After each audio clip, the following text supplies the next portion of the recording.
Austin Andrews here with your Beacon. Today we're taking a look at the fourth branch of government and Trump's solution.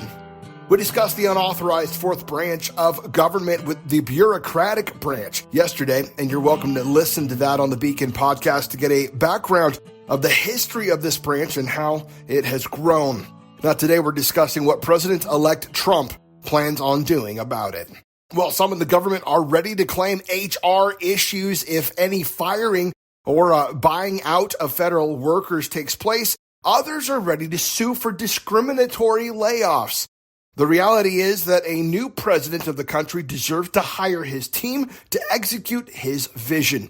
That seems reasonable, regardless of what party gets into power.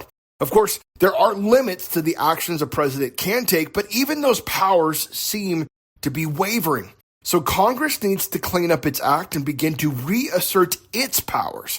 One such power is that of declaring war. In recent days, Joe Biden seemingly has taken steps towards war with Russia through Ukraine that has many nervous in the final 2 months of Biden's presidency. That act of war should only be able to take place under an act of Congress. But I digress. As for the bureaucratic state, Trump will have to be single-minded and his cabinet leadership will have to be completely on board with his vision to cut the executive branch significantly. To do this, former presidents have created task forces or commissions with the goal to plan and advise a path to streamline and thus cut extraneous positions within the executive branch. Oh, you didn't realize that this has happened before? Well, it has. 2 Republican presidents have taken measures to lessen the size of government, one being far more successful than the other. Ronald Reagan ran on making the federal government smaller, and he even created the Grace Commission to advise on how to achieve that goal. Ultimately, little was done on this effort, but the intentions existed under Reagan's administration. Far more successful was Calvin Coolidge, who cut the national annual budget by 13%, cut the national deficit by 33%, and he dismissed nearly half of all federal workers in the executive branch at the time. The other president who emphasized a change in how the executive branch of the government was done was Democrat Bill Clinton. Clinton ended up reducing the government by 400,000 employees in a goal to streamline the government in what he referred to as the Reinventing Government Initiative, which was led by his vice president, Al Gore. There is precedent for this kind of federal cleanup to take place, but what Trump aims to do will likely be more along the lines of Calvin Coolidge than anyone else. To this end, Trump has aligned himself with Elon Musk and Vivek Ramaswamy, 2 tech moguls who have fought to lead companies into profitable eras with an emphasis on efficient work ethic, respect towards people, and a focus on the end customer's experience. Now, Thomas Sowell, a conservative economist, has a quote from his autobiography that I think is very pertinent to this conversation.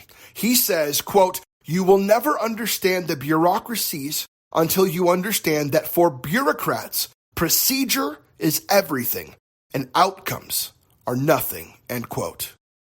Now imagine, if you will, an Apple iPhone, but instead of you liking the way that it feels in your hand and liking the connectivity it has to cell towers and Wi-Fi within your house, instead it feels prickly and uncomfortable for you to hold in your hand.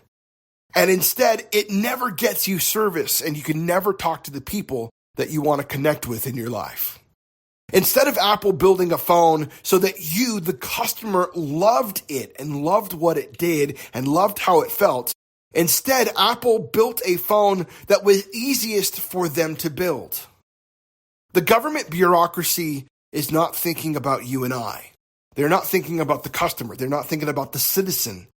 It's thinking about the cubicles in the federal building and making sure that every cubicle is included in every project, making sure that every signature can get added to the paperwork and that every approval that could ever be needed is needed and added. Trump is up against a machine that hates efficiency and is in love with its own broken process. Vivek Ramaswamy was asked about this process of making the executive branch more efficient and what that might look like. And here's how he outlined the path. So first is we want to go right in through executive action to do the failures of the executive branch that need to be addressed. Because the dirty little secret right now, Maria, is the people we elect to run the government, they're not the ones who actually run the government. It's the unelected bureaucrats in the administrative state. That was created through executive action. It's going to be fixed through executive action.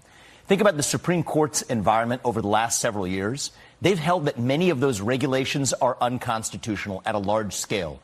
Rescind those regulations, pull those regs back, and then that gives us the industrial logic to then downsize the size of that administrative state.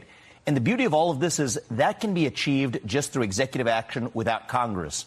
Score some early wins, and then you look at those bigger portions of the federal budget that need to be addressed one by one. So I think that's one way to think about this is how can the President of the United States, who's been elected with a historic mandate, actually do the thing that the voters have voted for. They haven't voted for incremental change here this time, Maria. We have voted for sweeping change, and the voters actually deserve to get it. And we're focused on how to do that as early and as quickly as possible. So, look, we're not going to be cutting ribbons. We're going to be cutting costs. And so those recommendations are going to be on a real-time basis.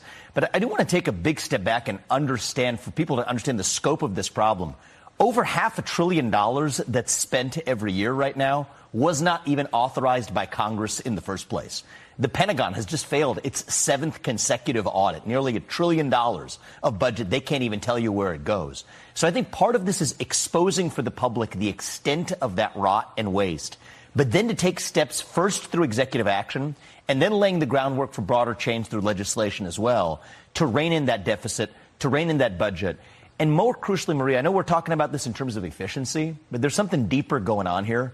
This is about restoring self-governance and accountability in America as well. Are you expecting to close down entire agencies, like President Trump has talked about the Department of Education, for example? Are you going to be closing down departments? We expect mass reductions. We expect certain agencies to be deleted outright. We expect mass reductions in force in areas of the federal government that are bloated. We expect massive cuts among federal contractors and others who are overbilling the federal government. So, yes, we expect all of the above. And I think people will be surprised by, I think, how quickly we're able to move with some of those changes, given the legal backdrop the Supreme Court has given us. President-elect Trump announced Vivek Ramaswamy and Elon Musk as co-chairing this movement, and he called it the Department of Government Efficiency. Some people got really upset when this announcement was made. They said, oh, we're making a new department. A whole new department's going to be created for the efficiency of the government. And then they realized how this was going to work. Trump is creating a task force like other presidents before him. These are unpaid by the government. It is empowered through Trump and Vance and the actions that the executive branch will take, but it will be focused on streamlining the government, righting the wrongs that have been made as waste has been allowed to grow in the government itself.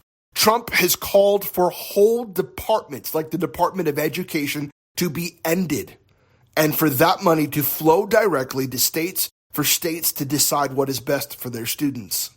The details are fuzzy on how it will all work, but we may be witnessing a Calvin Coolidge moment. And if you know your history, you realize under Calvin Coolidge, we entered into the Roaring '20s. The details will continue to be fleshed out, but for now, we have a plan and some of the pieces on the board. I'm Austin Andrews, and I'll see you on the next report.